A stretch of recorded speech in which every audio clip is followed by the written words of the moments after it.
Hello and namaste to everyone. Today, this is my first ever English uh, video, so I'm trying to present in front of you.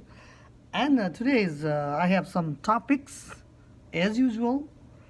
The Democratic Party has launched its primary process to elect its candidate for the presidential election this November, and this the process is going uh, all around the country, and it already people from 4 different states already casted their vote, and then they have selected their own person, own candidate to send to the convention and then confirm from there.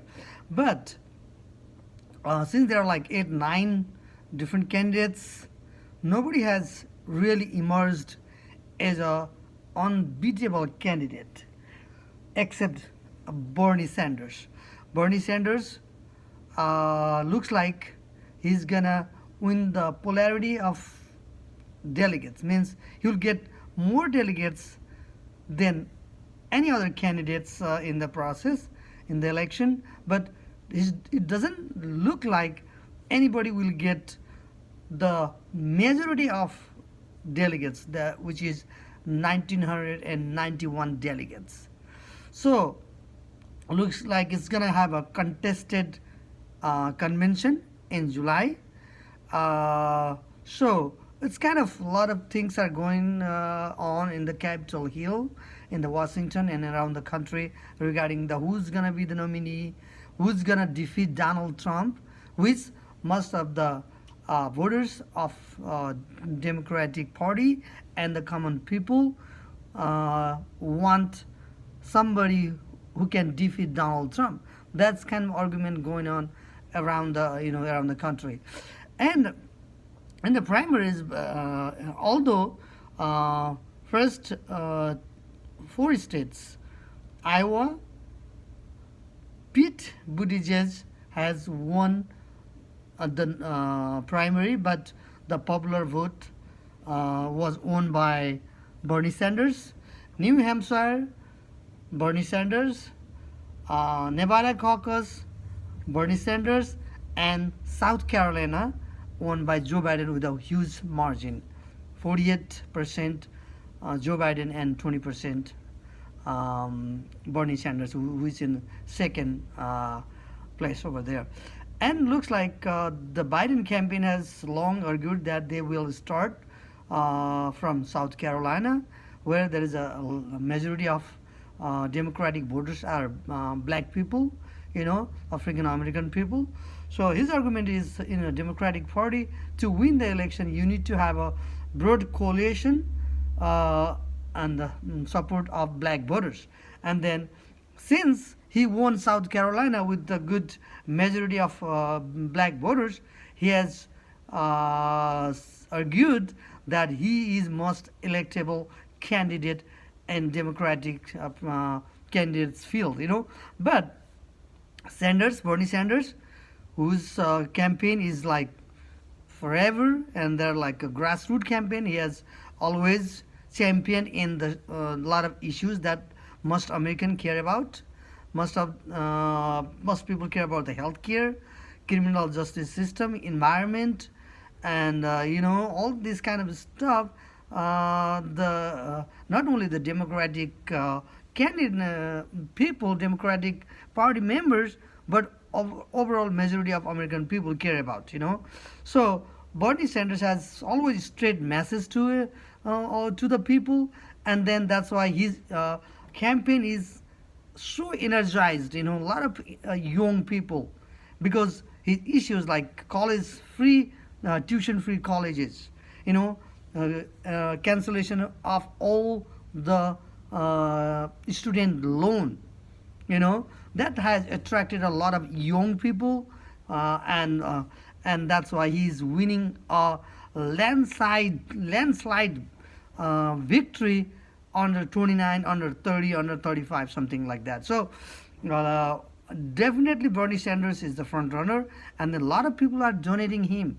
And because this month of February, they raised $46.5 million. February by itself, that's a lot of money. And there is nobody else in the Democratic field right now who can compete with Bernie Sanders in the money, And then those $46 million was raised by 350,000 people. So average people donated like $19. So there is a, although he is named, he says himself as a social democratic, but a lot of people are feeling that those issues, no matter what you name them, they care those about those issues. So you can call them socialists, you can call them communist, or you can call them whatever, but they don't care what the name is given, but the issue is very important to them, and then that's why they are donating this campaign. And Bernie Sanders has a chance of getting more delegates than any candidates in the Democratic field. Since South Carolina primary, Tom Steyer, the billionaire, has dropped out from the race. So now we have Joe Biden, Bernie Sanders, Elizabeth Warren, Pete Buttigieg, Amy Klobuchar, and Tulsi Gabbard, Mike Bloomberg, and so on. So although it is like a crowded field, but seems like it is going to be going to narrow very slowly after Super Tuesday, March 3rd. 2 days from today, Tuesday will be called, which is called Super Tuesday, where 14 states cast their votes, and 1/3 of delegates of the total Democratic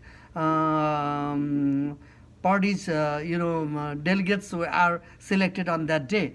Almost 1,357 delegates are selected on that on that day. So Super Tuesday is very important, and then the money who can go and buy ads, do a grassroots campaign and all that.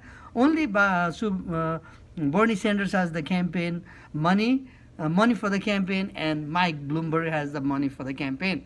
But since Biden has emerged from South Carolina, he doesn't have a lot of time to go and start that kind of organization, build that momentum to get more votes and win those big states like Texas and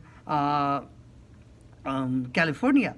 In California, Bernie Sanders has a very, very good lead. Like most national polls, they have shown he has 35%, and the second is Elizabeth Warren with 14%. That means he has a huge advantage of delegates leading to Super Tuesday. Texas, Bernie Sanders has like 10, almost 10 points lead before Joe Biden. Bernie Sanders is leading Joe Biden by like 10 points. So it seems like Super Tuesday will be a very decisive day, and then Bernie Sanders will win a lot of states, including Massachusetts, where Elizabeth Warren is also running. So her state also is in stake, but looks like Bernie Sanders is going to win that state as well. So after Tuesday's election in Super Tuesday, we'll see lots of candidates dropping out and then getting aligned with somebody else. So we'll see a lot of new things happening on that day. And that's the news. And other news, the current very issue is coronavirus. Always, now more than almost 3,000 people have died from coronavirus, and it has spread all around the globe, all 6 continents, around 50 countries, and like in the United States, they have reported 1 death in Washington State, and then looks like it is being like a very, very serious disease, epidemic of coronavirus is growing, and people are very kind of scared and panicked. But government is downplaying the risks and all that, saying that we are good, it is under control. But from the side of people, we have to be really careful going to the crowd, doing our own work, like whatever we can do. Wear gloves, wear masks, clean your hands very carefully all the time, like every now and then, every often. And then don't touch your face with your hands. Avoid touching your face with your hands. So cleaning hands and staying away from people who has like symptoms like flu or coughing and all kind of stuff. Avoiding crowds, that's gonna help. But if you think you are like have these kinds of symptoms, we have to always see the doctor and see if there is any kind of risks that will spread, to your family, your friends, and your co-workers and everything.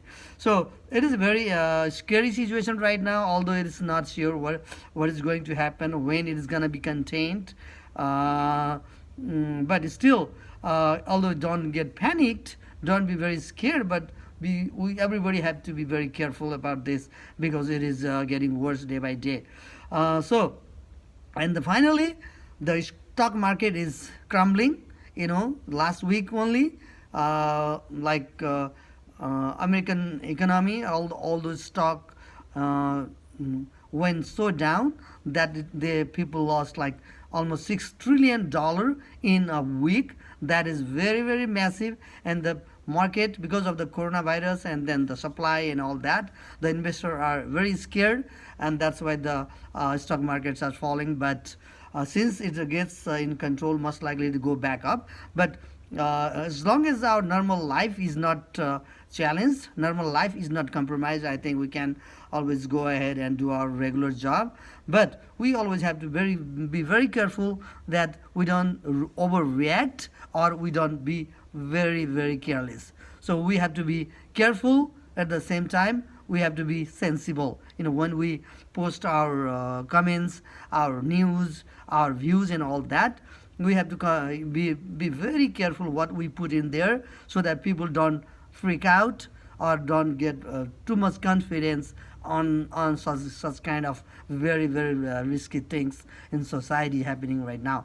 So thank you for watching. This is Leknath Gautam one more time. This is my first ever English show. Hopefully you like it. Please share, comment, and subscribe my video. I'll be back soon. Thank you very much.